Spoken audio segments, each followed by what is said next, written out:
জাল সনদ ও প্রয়োজনীয় প্রস্তুতি সহ ভুয়া পাইলট ও নানা অনিয়মের কারণে বিমানের নিরাপত্তা ও বিশ্বাসযোগ্যতা নিয়ে প্রশ্ন উঠেছে। সম্প্রতি বিমানের একটি অভ্যন্তরীণ কমিটির তদন্ত প্রতিবেদন কালের কণ্ঠের হাতে আসে। সেখানে দেখা যায় প্রয়োজনীয় উড়ান ঘণ্টার সনদ না থাকার পরেও পাইলট পেয়েছেন কমার্শিয়াল লাইসেন্স বা সিপিএল। গুরুত্বপূর্ণ এই লাইসেন্সটি একজন পাইলটের যোগ্যতার গুরুত্বপূর্ণ ভিত্তি হিসেবে ধরা হয়।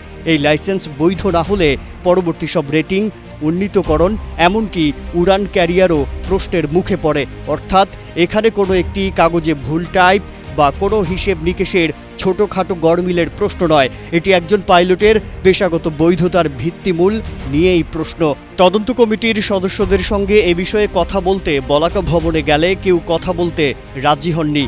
এমনকি পরবর্তীতে তদন্ত কমিটির সদস্য বিমানের ফ্লাইট সেফটি বিভাগের উপপ্রধান ক্যাপ্টেন ইন্তেখাব হোসাইনকে ফোন করলেও তিনিও এ বিষয়ে কথা বলতে অপারগতা প্রকাশ করেছেন।